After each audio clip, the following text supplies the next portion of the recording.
इस वक्त यूक्रेन में कुछ हथियार ऐसे हैं जिनकी चर्चा पूरी दुनिया में हो रही है। यूक्रेन के पास ऐसे गेम चेंजर हथियार आ चुके हैं जिनके धमाकों ने युद्ध का रुख मोड़ कर रख दिया है। जेलेंस्की ने खतरनाक हथियारों की शॉपिंग लिस्ट नाटो देशों को भेज दी है।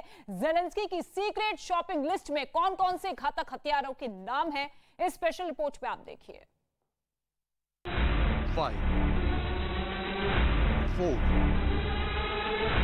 3 2 1 फायर। रूस का टैंक तबाह।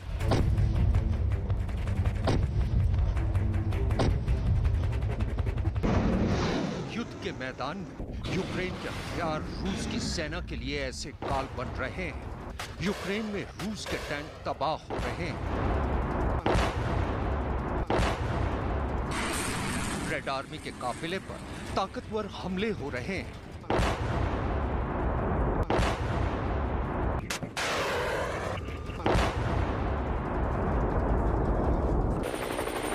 रूस के अटैकिंग हेलीकॉप्टर्स गिरते दिख रहे हैं।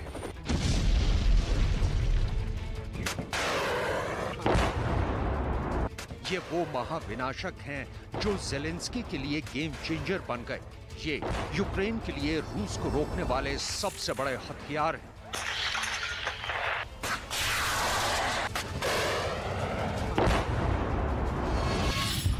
जेवलिन एनलॉक, 84 TB2 ड्रोन, स्ट्रिंगर और S-300 एयर डिफेंस सिस्टम, ये 6 ऐसे हथियार हैं जिन्होंने यूक्रेन युद्ध के रुख पहले दिन से मोड़ दिया।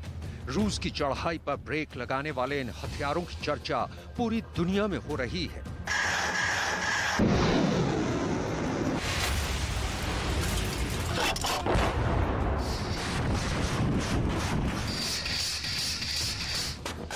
तेईस और 24 फरवरी की रात शुरू हुए यूक्रेन युद्ध की असली स्क्रिप्ट यही हथियार लिख रहे हैं। यूक्रेन के ये वो हथियार हैं जो अभी जेलेंस्की की असली ताकत बने हुए हैं, लेकिन युद्ध के मैदान में रूस की सेना को मुंह तोड़ जवाब देने के लिए जेलेंस्की ने कई और एडवांस हथियारों की सीक्रेट शॉपिंग लिस्ट तैयार की है।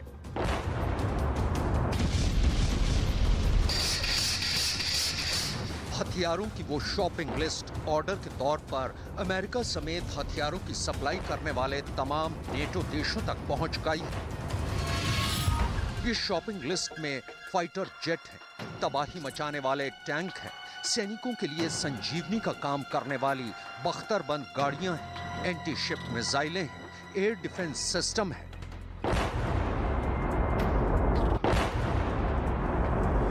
इसलिए दिल थाम कर बैठिए।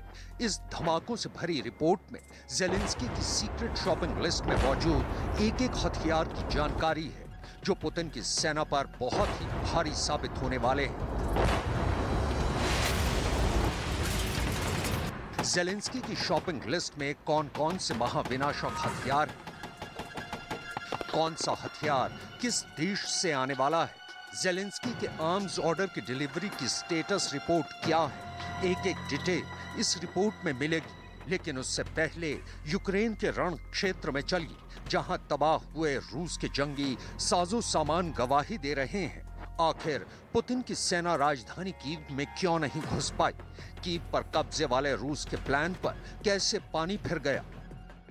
यहाँ उन्होंने पहले कब्जा किया, यहाँ पर उन्होंने बेस बनाया, यहाँ पर उन्होंने अपनी आर्मर्ड व्हीकल को उतारे, यहाँ पर उन्होंने अपने टैंक उतारे, यहाँ पर अपने साजो सामान उतारे, यहाँ पर उन्होंने रसद उतारी। इस पूरे हवाई अड्डे को उन्होंने अपने कब्जे में ले लिया था। और कोशिश मैं कर रहा हूँ आपको दिखाने के लिए। ये देखिए, एक टैंक और भी है यहाँ पर। ये टैंक देखिए, ये भी पूरी तरह से खत्म हो गया है, जल गया है। इसके अलावा वी जो साइन होता है, वी साइन जो होता है वो रूस के टैंकों का साइन होता है। तो एक और टैंक दिखा रहा हूँ इधर। आप जिधर भी आप देखेंगे आपको चारों तरफ टैंक ही टैंक नजर आएंगे। यूक्रेन युद्ध को शुरू हुए 1.5 महीना पूरा होने वाला है। इतने दिनों के बाद भी रूस को कोई बड़ी कामयाबी नहीं मिल पाई। रूस की शुरुआती जीत पर यूक्रेन ने कैसे ब्रेक लगा दिया, इसे समझने के लिए आपको यूक्रेन की फायर पावर को समझना पड़ेगा। यूक्रेन भले ही रूस के मुकाबले 20% ही फौजी ताकत रखता है, लेकिन पुतिन की सेना पर वो भारी पड़ रहा है।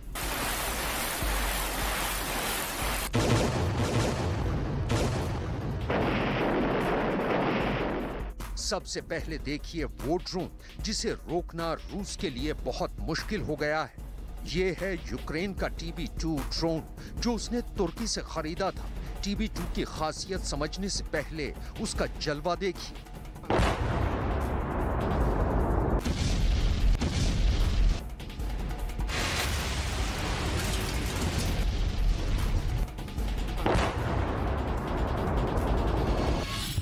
TB2 जिन्हें बेरे कतार ड्रोन भी कहा जाता है, ये 4 एंटी टैंक मिसाइल लेकर उड़ता है।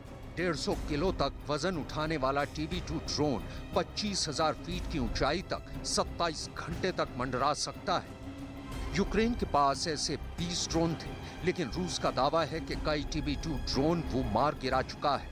लेकिन सच ये है कि अब तक इस ड्रोन ने रूस की नाक में दम कर दिया है। उसके कई टैंक इस ड्रोन के हमले में खत्म हो चुके हैं। 2020 में अजरबैजान और आर्मेनिया के बीच हुए युद्ध में भी TB2 ने बहुत कहर मचाया था। अजरबैजान की जीत के पीछे TB2 का सबसे बड़ा रोल था। इसलिए जब यूक्रेन में रूस के बढ़ते टैंक काफिलों पर आसमान से अटैक होता है तो उसके पास भी इससे बचने का कोई जवाब नहीं होता। टॉप एंगल से गिरने वाली मिसाइल रूसी टैंकों और बख्तरबंद गाड़ियों को बचने का कोई मौका नहीं देती।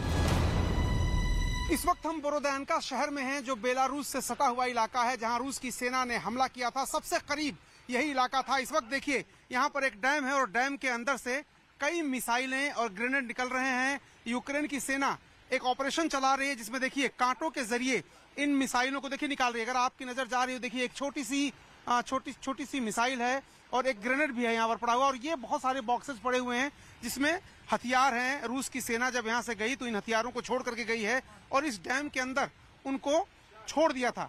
अब वो निकालने की कोशिश कर रहे हैं ये लोग। और देखिए ये एक छोटा सा ग्रेनेड, देखिए एकदम साबुत ग्रेनेड है जिसको कांटे से फंसा करके यूक्रेन की सेना इसको बाहर निकाल रही है।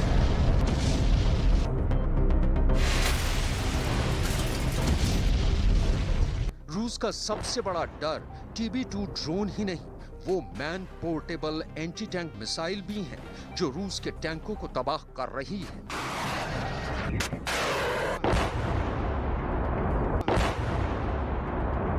यूक्रेन की फौज और मिलिशिया इस वक्त 3 तरह के एंटी टैंक वेपन सिस्टम इस्तेमाल कर रहा है। इनमें पहला है अमेरिका से मिला Javelin anti tank guided missile system जिसकी रेंज 4 किलोमीटर है।